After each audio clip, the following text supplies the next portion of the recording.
Hello friends, welcome back to my channel Gyan Sankalp. तो friends, आज मैं आपके लिए पॉलिटिकल साइंस के मोस्ट एक्सपेक्टेड क्वेश्चंस लेके आई हूँ। जो आगामी आप कोई भी एग्ज़ाम दे रहे हो, अगर आपका सब्जेक्ट पॉलिटिकल साइंस है तो ये आपको काफ़ी हेल्प करने वाला है। इसमें पॉलिटिकल साइंस के जितने भी सब यूनिट्स होते हैं उन सारे से क्वेश्चन हैं।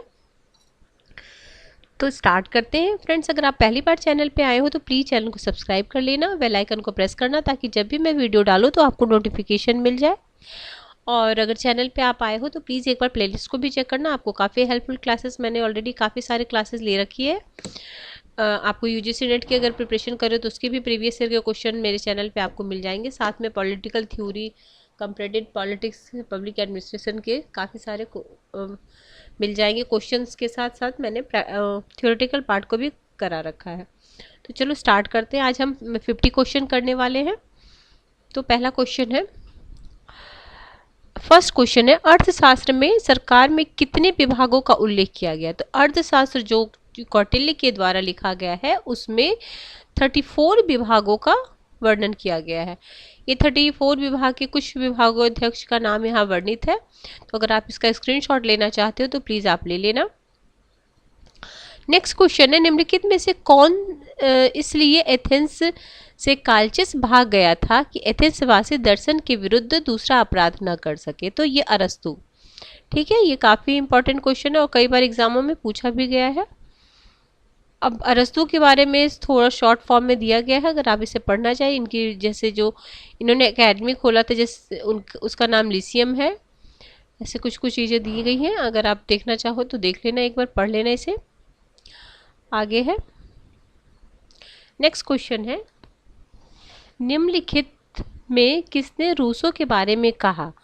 तर्क का उत्साही धर्मदूत, उन्होंने अविवेक के काल के लिए राह प्रशस्त करने हेतु अधिकांश से अधिक किया।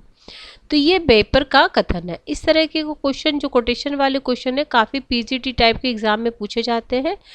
तो आप इस तरह के कोटेशन को एक जगह नोट डाउन, जैसे जैसे मैंने बताया है आपको, थिंकर्स के हर थिंकर्स का 2-3 पेज, जैसे मेन ये तो खैर ये सब थिंकर का कोटेशन ही पढ़ना रहता है मेनली। ये पेपर हो गए कार्ल पॉपर के, तो बुक्स भी मतलब 1-2 बुक्स है इनके इम्पोर्टेंट, और जो ये किसके आलोचक है। तो आप इस सब थिंक, जैसे मेन थिंकर जो वेस्टर्न पॉलिटिकल थॉट्स में जो हमें यूजीसी नेट में पढ़ना, उसको तो हमें काफ़ी लॉन्ग फॉर्म में पढ़ना, बट कुछ कुछ जो थिंकर्स हैं जिनसे सिर्फ बुक्स पूछते हैं, उनके कुछ कोटेशन पूछते हैं, तो उनके लिए भी 1-1, 2-2 पेज आप नोट्स के रूप में बनाओ, और जैसे जहाँ जहाँ से आप क्वेश्चंस कलेक्ट करते हो फिर उसमें नोट डाउन कर लो, और लास्ट टाइम में आपका अच्छे से रिवीजन हो जाएगा।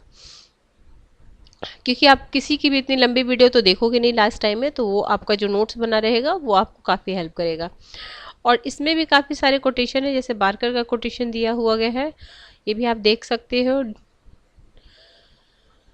आगे है question number 4, Hobbes, Locke, Rousseau और जेएस मिल। तो देखो अब इसमें क्या है, सूची 1 सूची 2 को मिलाना है। तो संप्रभुता की सुरक्षा और धर्म पर राजनीतिक सत्ता से दृढ़ कथन का दावा, व्यक्ति के विचार तथा अभिव्यक्ति की स्वतंत्रता की रक्षा करना, संवैधानिक सरकार का सीमित स्वरूप।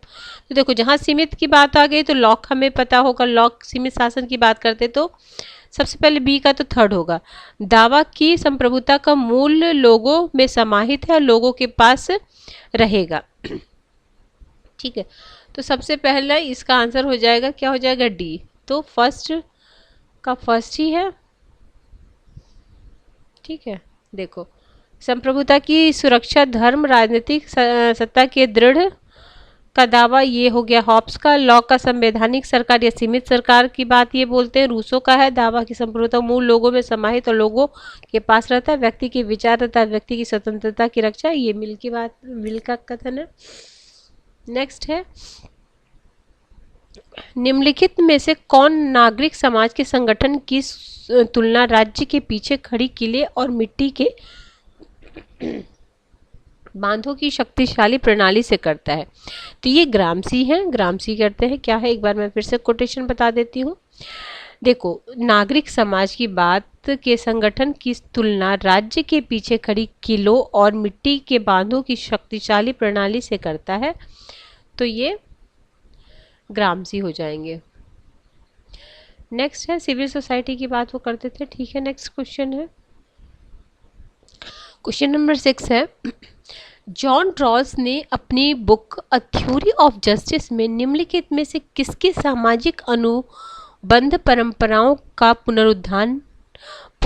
पुनरुद्धार नहीं, तो हॉब्स का नहीं, बाकी के देखो। जॉन रॉल्स ने अपनी book a theory of justice 1971, एक तो यही क्वेश्चन लिया जाता है ये बुक्स, जैसे 4 बुक दे देंगे और थिंकर्स के नाम, तो मैच द फॉलोइंग, तो आप याद रखना थ्योरी ऑफ जस्टिस किसकी बुक है, रॉल्स की बुक है, और कब है, 1971 की है। में थॉमस हॉब्स की सामाजिक समझौते की परंपरा का पुनरुद्धार नहीं किया। रॉल्स ने अपनी पुस्तक में दावा किया है कि वह लॉक के परंपरागत सिद्धांत का उच्चतर पर अमूर्तीकरण करने का प्रयास कर रहा, और इस प्रकार वह उपयोगितावाद के विकल्प में व्यवस्थित नैतिक दर्शन को स्थापित करने में सफल होगा। आगे है, रॉल्स का प्रस्तुत न्याय सिद्धांत मूलतः कांटवादी है, जिसमें कांट की नैतिक स्थापनाओं का सहारा लिया गया है। रॉल्स ने अपनी पुस्तक में David Hume, Adam Smith, Bentham एवं मिल और उपयोगितावादी सिद्धांतों का एक नैतिक विकल्प पेश करने की कोशिश की है। तो यहाँ क्या क्या था, ऑप्शन था, लॉक था, कांट था और रूसो था, ठीक है, ये हॉब्स नहीं होंगे। और इसके अलावा इन सब का भी नाम ध्यान रखना। क्वेश्चन नंबर नेक्स्ट है, निम्नलिखित में से किसने कहा कि धर्म में भक्ति आत्मा की मुक्ति का मार्ग हो सकता है, परंतु राजनीतिक में भक्ति या वीर पूजा अपकर्ष और संभावित तानाशाह के लिए सुनिश्चित मार्ग है। तो ऐसा BR अम्बेडकर का है।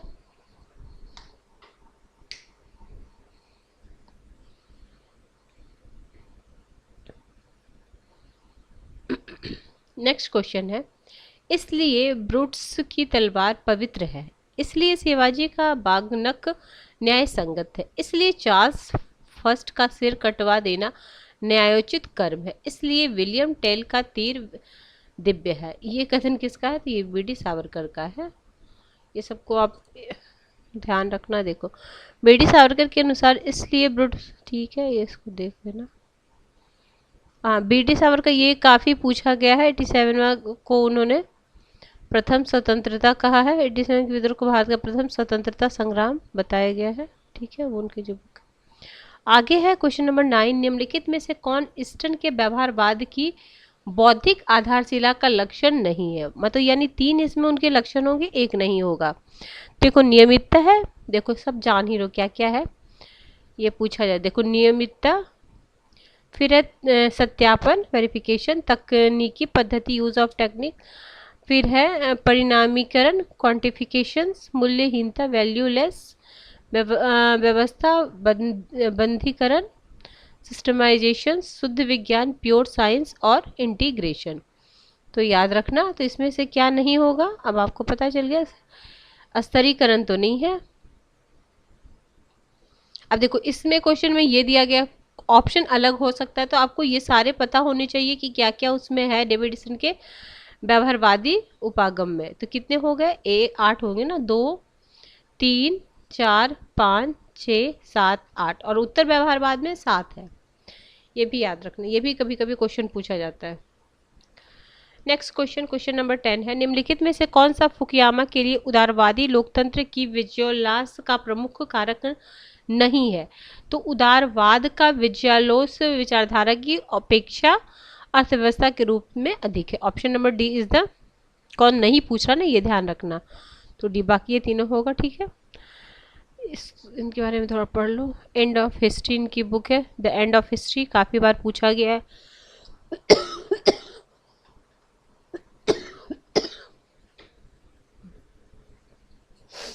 क्वेश्चन नंबर 11 है, 1950 के दशक के मध्य तुलनात्मक राजनीति के प्रमुख प्रवृत्तियों को निम्नलिखित क्षेत्रों में रही है। तो 11 का हो जाएगा, सारा है, व्यवस्था सिद्धांत भी है, सांस्कृतिक सिद्धांत भी, विकास का सिद्धांत और वर्ग का सिद्धांत। आगे है मैच द फॉलोइंग है, कार्ल ड्यूच है, हंटिंगटन है, पेरेटो है, डेविड स्टर्न है। तो आधुनिकीकरण, बहुपक्षीय प्रक्रिया, अभिजन का संचरण, गेट कीपिंग, अभिग्रह, गेट कीपिंग हो जाएगा आपका डेविड स्टर्न का, यानी डी में 4, नहीं डेविड, हाँ है ना, डी में 3 ना हो, 3 है।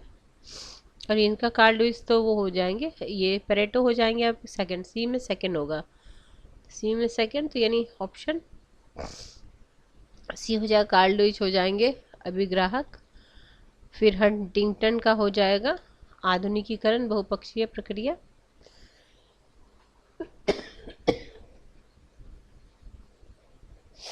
ट्वेल्व हो गया। 13 क्वेश्चन, निम्नलिखित में से व्यवस्था अनुरक्षण और व्यवस्था अवस्थिति में विभेद करता है, कौन करता है? तो डेविड स्टर्न। आगे है, निम्नलिखित पुस्तकों को उनके प्रकाशित होने के क्रम में व्यवस्थित कीजिए। तो इसको एक बार देख लो। देखो इसमें स्टार बना, कोई ऑप्शन सही नहीं देगा, एक बार देख लो कौन सा है। Political attitudes and democracy in 5 nation 63 में था। The end of history, the last man क्या की है 1992। कंपैरेटिव फेडरलिज्म 93 में है। Achieving democracy, democratisation in theory and the practice. आगे है, निम्नलिखित संकल्पनाओं को उनके आने के क्रम में व्यवस्थित कीजिए दिए गए कूट का उपयोग करके। लोकतांत्रिक केंद्रीकरण, प्रतिपुष्टि व्यवस्था, नवीन लोकतंत्र, विधि की उचित प्रक्रिया। तो ऑप्शन सी 4 हो जाएगा, विधि की उचित प्रक्रिया। फिर हो जाएगा फर्स्ट लोकतांत्रिक केंद्रीकरण, थर्ड हो जाएगा नवीन लोकतंत्र, और सेकंड हो जाएगा प्रतिपुष्टि। ठीक है। नेक्स्ट है, हम संविधान के अंतर्गत हैं, लेकिन संविधान वही है जो न्यायाधीश कहते हैं। संयुक्त राज्य अमेरिका के अतिरिक्त निम्नलिखित में से किस देश पर यह लागू होता है? तो ये भारत पे। Option B is the right answer. Next question है, निम्नलिखित में से किसने यह तर्क दिया कि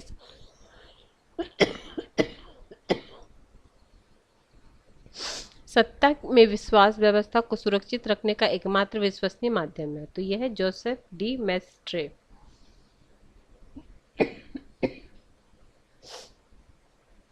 आगे है, निम्नलिखित में से किसने यह तर्क दिया कि निर्वाचन प्रणाली दलीय व्यवस्था की प्रक्रिया को निर्धारित करती है? तो ये सुम्पीटर, ऑप्शन सी। आगे है आपका, देखिए असर्सन रीजन का क्वेश्चन है। 1960 के दशक के मध्य राजनीतिक विकास उपागम की आलोचना की गई है। ठीक है, उसका कारण बताया जा रहा है संयुक्त राष्ट्र पश्चिमी यूरोप के अनुभवों पर आधारित उस उपागम की तीसरी दुनिया में सीमित प्रासंगिकता थी। तो ये हो जाएगा बोथ आर करेक्ट, और करेक्ट एक्सप्लेन कर रहा है उस बात को। आगे, भारत के संविधान प्रस्तावना में प्रतिपुष्टि शब्द का सही क्रम बताए। और हाँ, इंडियन कॉन्स्टिट्यूशन मैं यूथ पब्लिकेशन के एग्जाम पॉइंटर से करा रही हूँ, तो वो भी अच्छी सीरीज चल रही है। उसको अगर वो उसको भी आप फॉलो करोगे तो आपको इंडियन कॉन्स्टिट्यूशन से जितने भी फैक्ट्स है वो सारा आपका कवर हो जाएगा। और वो ज़्यादा लंबी वीडियो भी नहीं होती, 10 से 15 मिनट की वीडियो होती है, और उस तरीके करते करते आपका काफ़ी मतलब अच्छे तरीके से पूरा रिवीजन हो जाएगा। तो इसका हो जाएगा ऑप्शन नंबर बी। सबसे पहले हो जाएगा न्याय, फिर स्वतंत्रता, फिर समानता, फिर भ्रातृत्व। ठीक है, भारत में रहने वाले विदेशियों के लिए निम्नलिखित में से कौन से अधिकार उपलब्ध हैं?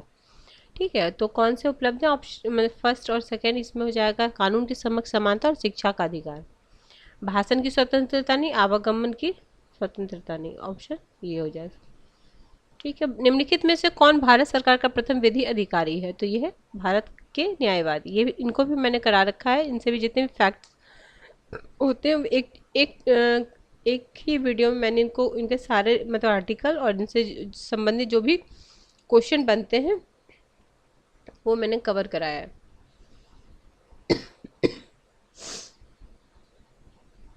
आगे है, निम्नलिखित में से किसे भंग नहीं समाप्त किया जा सकता है? तो ये है विधान परिषद। देखो ठीक है, इसको भंग नहीं किया जा सकता, विधान परिषद को मतलब भंग नहीं किया जा सकता, समाप्त किया जैसे जो कोई राष्ट्र मतलब राज्य चाहेंगे कि अब विधान परिषद नहीं रखना है तो वो संसद को भेजेंगे तो वो समाप्त हो जाएगा, उसका विघटन नहीं होता क्योंकि वो अस्थायी सदन है। तो 2 साल पे उससे मतलब निर्वाचित होते रहते हैं और उससे लोग, तो इसीलिए। और आर्टिकल कौन सा संबंधित है उससे? 160 9।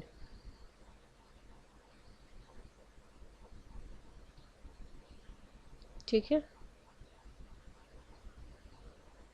अब इसमें क्या है, विधान 171 में क्या है, विधान परिषद के सदस्यों की कुल संख्या उस राज्य की विधानसभा की कुल संख्या क्या, 1/3 से अधिक नहीं होगा। ठीक है, आगे राज्यपाल द्वारा नियुक्त किए गए निम्नलिखित में से राज्यपाल द्वारा ही हटाया जा सकता है, मतलब राज्यपाल के द्वारा ही। तो ये हो जाएगा महाधिवक्ता, राज्य वित्त आयोग के सदस्य, और हो जाएंगे राज्य विश्वविद्यालय के कुलपति। ये नहीं होगा, लोक सेवा ये नहीं होगा, बाकी आपको ये तीनों हो जाएंगे। तो option number B is the right answer. Next question है क्वेश्चन नंबर 26। अनुच्छेद 356 से किसी राज्य के राष्ट्रीय शासन की अधिकतम अवधि क्या है, तो 3 वर्ष है, और एक साथ 6 महीने के लिए बढ़ाया जाता है।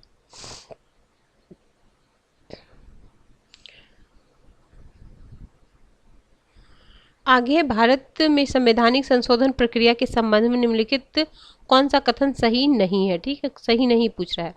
तो संसद एक विशेष बहुमत से संविधान में संशोधन कर सकता है। राज्य विधानसभाएं संविधान में संशोधन का प्रस्ताव कर सकता है। संविधान संशोधन का विधेयक केवल संसद के निचले सदनों में ही पुनर्स्थापित किया जा सकता है।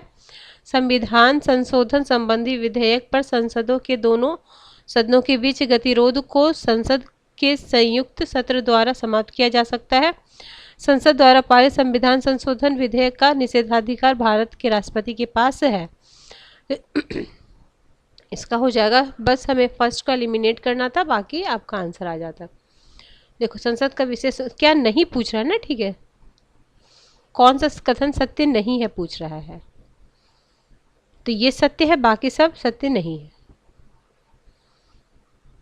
नेक्स्ट क्वेश्चन है 28 क्वेश्चन। निम्नलिखित में कौन सी स्थिति संसद राज्य सूची में उल्लेखित विषय पर विधान नहीं है। तो इसमें हो जाएगा, यदि लोकसभा यह निर्णय कर ले कि राज्य सूची में उल्लेखित विषय राष्ट्रीय महत्व का है, नहीं है ये। ठीक है, आगे है,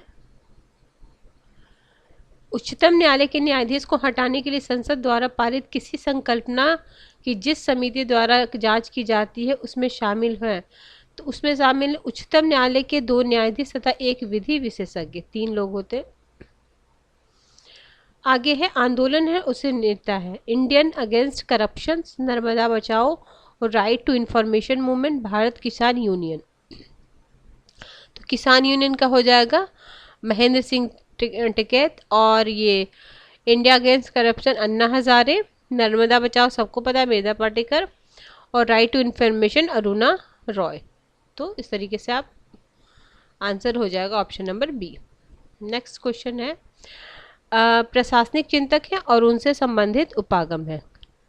अभी पिछले ही क्लास में मैंने गार्बेज कैन मॉडल के बारे में पढ़ाया है, अगर आप वो जान लेंगे तो माइकल डी कोहेन ने हमने पढ़ा था कि गार्बेज कैन मॉडल, इसके जितने भी क्वेश्चन सीरीज प्रैक्टिस सेशन में लेके आए उसको जरूर आप फॉलो करो, और उसमें मैंने कुछ कुछ जो एक्सप्लेन करने वाला रहता है वो भी मैं आपको करा देती हूँ, जिससे उससे संबंधित जो अदर फैक्ट होते हैं, तो आपका आसानी से अच्छे से मतलब पूरा रिविजन हो जाएगा। तो देखो, पहला तो हमें ये पता चल गया कि सी, पिछले क्लास अगर आपने मेरा लिया होगा तो उसमें मैंने ये बताया था। तो सी में हमारा क्या हो जाएगा, फर्स्ट ना। तो सी में फर्स्ट किस में है, 2 में है, चलो ठीक है। तो यानी बी और डी को तो हम कट करेंगे, बी और डी आंसर नहीं होगा। ठीक है, अब ए और या तो सी होगा आंसर। फिर है एमपी फॉलेट, फिर हर्बर्ट साइमन, फिर है आपका अमित जाई, तो इसका हो जाएगा, ये इनका हो जाएगा आपका मिक्स्ड स्कैनिंग। और फिर हर्बर्ट साइमन का क्या है, हर्बर्ट साइमन का है आपका तर्क संगतता। और फिर है, हो गया, तो हमारा सी आंसर हो गया। इसको अगर आप लेना चाहो, जो आपको पता है वो तो ठीक है, नहीं पता उसको लिख लो। अगला है 32 क्वेश्चन। उस खंड का नाम बताइए जिसमें अमेरिकी society of public administration comparative administrative group को वो प्रतिस्थापित किया गया है। तो sections on international and the comparative politics administration, option D. आगे है मास्लो की अभिविचारित मानवीय आवश्यकताओं को सही काल क्रम में व्यवस्थित कीजिए। तो इसका सही काल क्रम में ये इनका कई बार पूछता है मास्लो का। तो इसमें होता है पहले शारीरिक, फिर सुरक्षा से, शारीरिक मतलब खाना पीना, ठीक है। जब आपके पास खाना पीना हो जाएगा फिर आप उसके लिए सुरक्षा चाहोगे। फिर है तद्वितीयता, फिर आत्मसम्मान, और सबसे हो वास्तविकीकरण यानी नीड हायरार्की, इसको बोलते हैं। कब दिए थे? 1934 में दिए थे। A theory of human motivation में दिए थे। तो देखो सबसे पहले शारीरिक हो जाता है, मतलब खाने पीने की बात हो, फिर आप अगर खाना पीना मिल जाता है तो फिर चाहते हो कि मेरी सुरक्षा भी हो। फिर है सामाजिक, फिर आत्मसम्मान की बात, और सबसे लास्ट में आत्मसिद्धि। तो इसको भी कभी कभी आपको क्रम में सजाने को मिल जाएगा कि किस तरीके से इन्होंने ऐसे ट्रायंगल के रूप में बताया है, ठीक है। ट्रायंगल के रूप में 5 तरीके के बताया है। तो सबसे ज़्यादा में आ जाएगा, सबसे पहले आप ये हो जाएगा आत्म शारीरिक, फिर हो जाएगा सुरक्षा, फिर हो जाएगा सामाजिक, फिर है आत्मसम्मान, और सबसे आत्मसिद्धि सबसे लास्ट, ठीक है। ये आपको साइकोलॉजी में भी पढ़ना है। अगर पेपर 1 में भी ये है, अगर यूजीसी नेट दे रहे हो तो उसके पेपर 1 में भी, अगर आप कोई टीचिंग एग्जाम दे रहे हो तो उसके साइकोलॉजी के पार्ट में भी ये पढ़ना है। आगे स्टाफ और सहायक अभिकरण दोनों लाइन अभिकरण की सहायता करते हैं, परंतु ये एक दूसरे से भिन्न होते हैं, ठीक है। क्योंकि सहायक अभिकरण की कोई प्रचालनीय जिम्मेदारी नहीं है। तो इसका हो जाएगा ए सही है, बट ये नहीं सही है। आगे है 36। ऑस्टिन रेने ने सार्वजनिक नीति के तत्वों में निम्नलिखित में से कौन एक सम्मिलित नहीं है? कौन से सम्मिलित नहीं है? उद्देश्यों का पुनर्विचार नहीं है। बाकी तो अब देखो आंसर तो ये हो गया, लेकिन और क्या संबंधित है वो उसको भी ध्यान रखो। तो उद्देश्य का एक समुच्चय, कार्यवाही की एक चयनित रूपरेखा, आशय सहित कार्यान्वयन।